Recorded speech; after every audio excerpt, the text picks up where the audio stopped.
गोविंदराव वाजूकर कला वाणिज्य महाविद्यालयाच्या राज्यशास्त्र विभागाच्या वतीने ऑनलाईन क्लासेसमध्ये आपलं सर्वांचं स्वागत आहे. सध्या संपूर्ण जगामध्ये कोरोना महामारीची साथ सुरू असल्यामुळे विद्यार्थ्यांना प्रत्यक्ष महाविद्यालयामध्ये बोलावून वर्गामध्ये शिकवणं विद्यार्थ्यांच्या आरोग्याच्या दृष्टीने शक्य होत नाही आणि त्यामुळे ऑनलाईन क्लासेसचा पर्याय या ठिकाणी अवलंबिण्यात आलेला आहे. मी डॉक्टर अशोक बहादुरे, राज्यशास्त्र विभाग प्रमुख, आपलं सर्वांचं पुन्हा एकदा ऑनलाईन क्लासेसमध्ये स्वागत करतो. BA 5व्या सेमिस्टरसाठी आपल्याला जो अभ्यासक्रम नेमून देण्यात आलेला आहे त्या अभ्यासक्रमाचं नाव आहे भारतीय राजकीय विचार. आणि या भारतीय राजकीय विचार अभ्यासक्रमाच्या अंतर्गत 8 विचारवंतांचा समावेश या अभ्यासक्रमामध्ये करण्यात आलेला आहे. या अभ्यासक्रमाचं 4 युनिटमध्ये विभाजन करण्यात आलेलं आहे आणि प्रत्येक युनिटमध्ये 2 विचारवंतांचा अंतर्भाव करण्यात आलेला आहे. प्रत्येक युनिटवर 20 गुणांचे प्रश्न विद्यापीठाच्या परीक्षेमध्ये विचारण्यात येणार आहेत. आपलं पहिलं जे युनिट आहे या अभ्यासक्रमाच्या अंतर्गत ते आहे बाळ गंगाधर टिळक. बाळ गंगाधर टिळकांनी, ज्यांना आपण लोकमान्य टिळक या नावाने ओळखतो, ते स्वातंत्र्य लढ्याचे अग्रणी नेते होते. आणि हा स्वातंत्र्य लढा लढत असताना स्वातंत्र्य लढ्याला प्रेरक अशा प्रकारचे विचार लोकमान्य टिळकांनी मांडलेले आहेत. त्यांच्या विचारांमध्ये त्यांचे राष्ट्रीयते संबंधीचे विचार, राष्ट्रवादाची भावना लोकांमध्ये जागृत करण्यासाठी वेळोवेळी त्यांनी जे विचार मांडलेले आहेत त्या त्यांच्या विचारांना राष्ट्रीयते संबंधीचे विचार म्हणून ओळखलं जातं.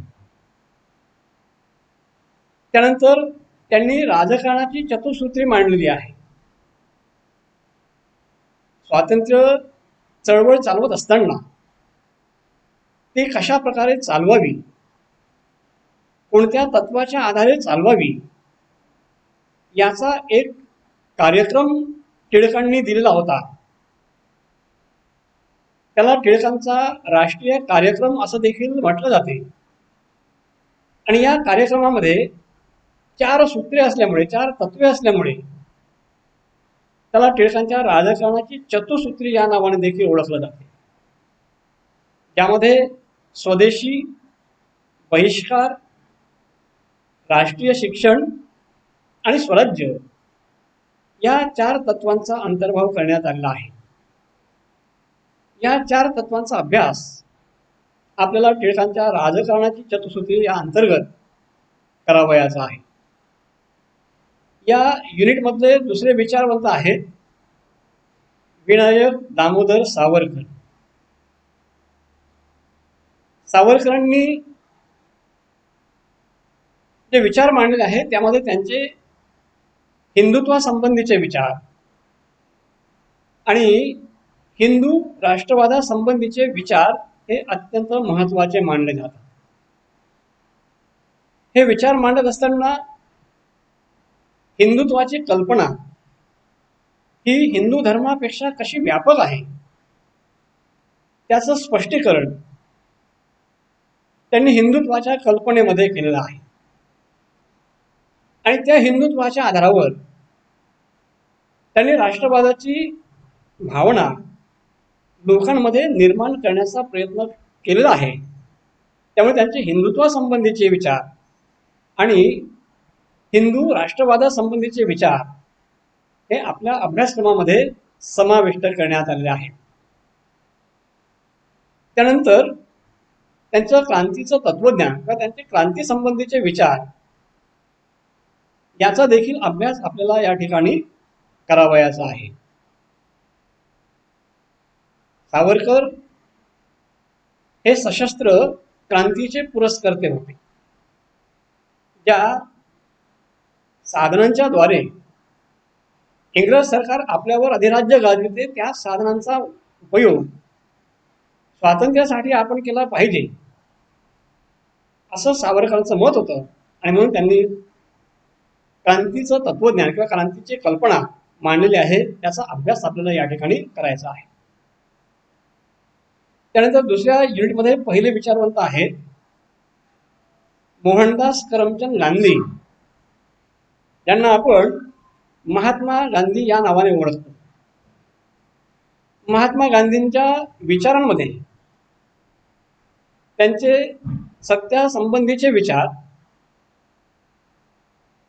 अहिंसेसंबंधीचे विचार आणि सत्याग्रहासंबंधीचे विचार हे अत्यंत महत्त्वाचे आहेत. सत्य आणि अहिंसा हे गांधीजींच्या संपूर्ण तत्वज्ञानाचे महत्त्वाचे आधार आहेत. त्यामुळे त्यांचे सत्य, अहिंसा आणि सत्याग्रहासंबंधीचे विचार आपल्याला त्यांच्या विचाराच्या अंतर्गत अभ्यासावयाचे आहे. आणि त्यानंतर त्यांनी एक महत्त्वाची संकल्पना मांडली आहे, ते म्हणजे सर्वोदयाची संकल्पना. म्हणजे सर्वच लोकांचा उत्कर्ष कशा प्रकारे झाला पाहिजे, त्यासाठी काय केलं पाहिजे या संबंधीचे विचार त्यांनी सविस्तरपणे सर्वोदयाच्या संकल्पनेमध्ये मांडले आहेत. त्याचाही अभ्यास आपल्याला त्या ठिकाणी करावयाचा आहे. त्यानंतर या युनिटमधले दुसरे विचारवंत आहेत म्हणजे विनोबा भावे. आणि आचार्य विनोबा भावे या नावाने ते सर्व परिचित आहे. त्यांच्या विचारांमध्ये सुद्धा सर्वोदया संबंधीचे विचार, महात्मा गांधींनी जी सर्वोदयाची संकल्पना मांडली आहे तिला व्यापक स्वरूप देण्याचं आणि ती प्रत्यक्षामध्ये उतरविण्याचं कार्य हे विनोबा भावेंनी केलेलं आहे. मग या सर्वोदयाच्या संकल्पनेला त्यांनी भूदान चळवळीची जोड देऊन हा विचार पुढे नेण्याचा प्रयत्न विनोबा भावे यांनी केला आहे. त्यामुळे विनोबा भावे यांचे सर्वोदयासंबंधीचे विचार आणि त्यांचे राज्य व्यवस्थेसंबंधीचे विचार, राज्यव्यवस्था कशा प्रकारची असली पाहिजे, वर्तमान राज्यव्यवस्था त्यांना मान्य नव्हती, तर ही राज्यव्यवस्था कशा प्रकारची असली पाहिजे, वर्तमान राज्यव्यवस्थेमध्ये कोणत्या प्रकारचे दोष आहेत, त्याचं स्पष्टीकरण करण्याचा प्रयत्न त्यांनी राज्यासंबंधीच्या विचारांमध्ये केला आहे.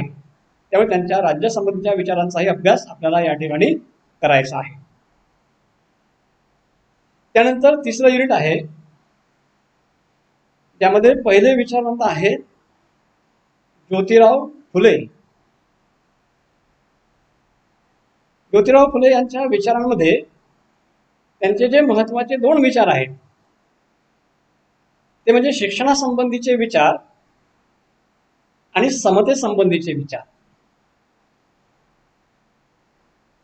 शिक्षणाच्या अभावामुळे या देशातील बहुजन लोकांची कशा प्रकारची अधोगती झालेली होती, महिला वर्गाची कशा प्रकारे अधोगती झालेली होती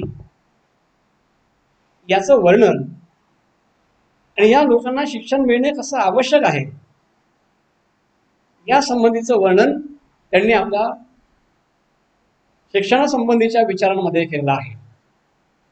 त्याचबरोबर या देशामध्ये असलेल्या विषमतेवर प्रहार करून समता प्रस्थापित करण्यासाठी त्यांनी जे काही प्रयत्न केले आहेत त्या अनुषंगाने त्यांनी वेळोवेळी विषमतेवर प्रहार करून समतेसंबंधीचे विचार मांडलेले आहेत. त्या विचारांचाही अभ्यास आपल्याला या प्रकरणामध्ये करावयाचा आहे. त्यानंतर या युनिटमधले दुसरे विचारवंत आहेत भीमराव रामजी आंबेडकर, ज्यांना आपण डॉक्टर बाबासाहेब आंबेडकर या नावाने ओळखतो, या नावाने ते सर्व परिचित आहेत. त्यांच्या विचारांमध्ये लोकशाही संबंधीचे विचार. डॉक्टर आंबेडकर हे लोकशाहीचे खंदे पुरस्कर्ते होते.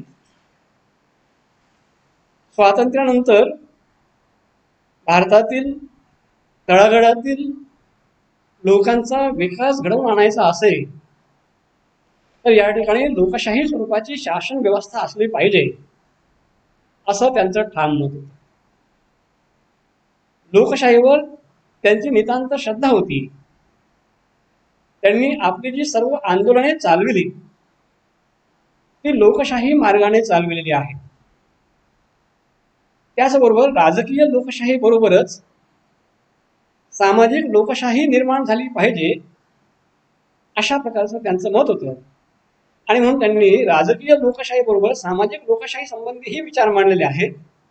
आणि राजकीय लोकशाहीमध्ये त्यांनी संसदीय लोकशाहीची पाठराखण केली आहे आणि संसदीय लोकशाही संबंधीचे विचार मांडलेले आहेत.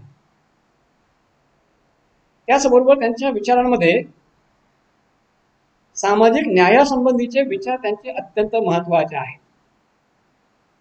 या देशामध्ये असलेली विषम समाज व्यवस्थेची उतरण नष्ट करून, जोपर्यंत नष्ट करण्यात येत नाही तोपर्यंत या देशामध्ये सामाजिक समता प्रस्थापित होत नाही आणि सर्वसामान्य व्यक्तीला न्याय मिळू शकत नाही.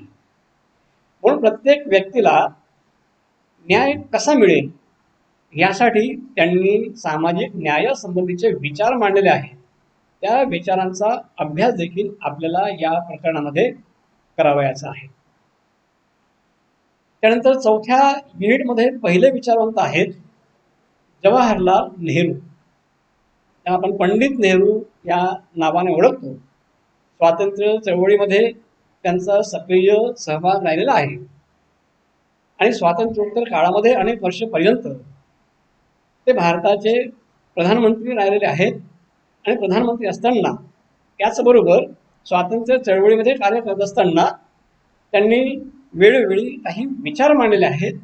त्यांच्या विचारांपैकी त्यांचे समाजवादासंबंधीचे विचार आणि त्यांचे परराष्ट्र धोरणासंबंधीचे विचार हे अत्यंत महत्त्वाचे आहेत.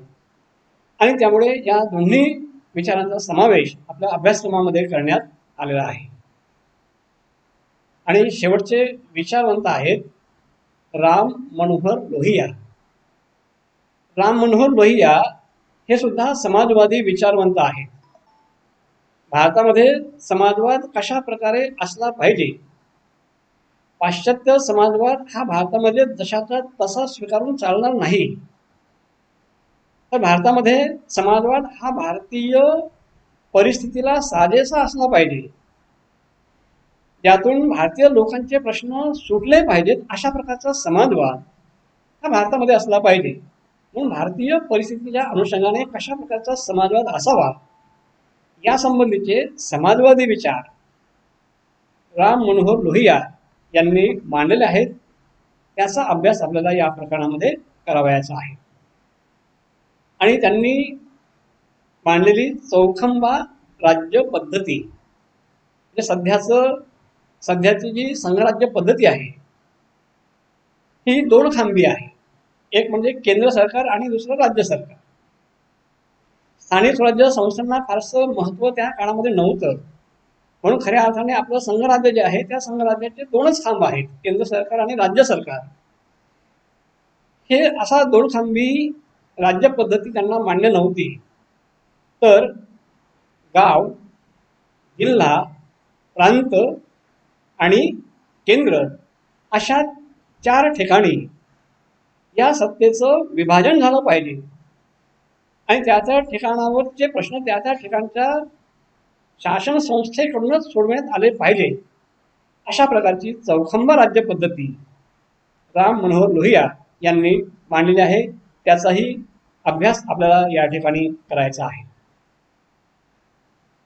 परीक्षेचा प्रश्नपत्रिकेचा पॅटर्न अशा प्रकारचा आहे, स्वरूप अशा प्रकारचं आहे. एकूण 100 मार्क या विषयावर आहेत. त्यापैकी विद्यापीठाच्या लेखी परीक्षेवर 80 गुण आहेत आणि अंतर्गत मूल्यमापनावर 20 गुण आहेत. असं एकूण 100 गुण आहेत. विद्यापीठाच्या परीक्षेचं स्वरूप अशा प्रकारचं आहे, प्रश्नपत्रिकेचं स्वरूप अशा प्रकारचं आहे.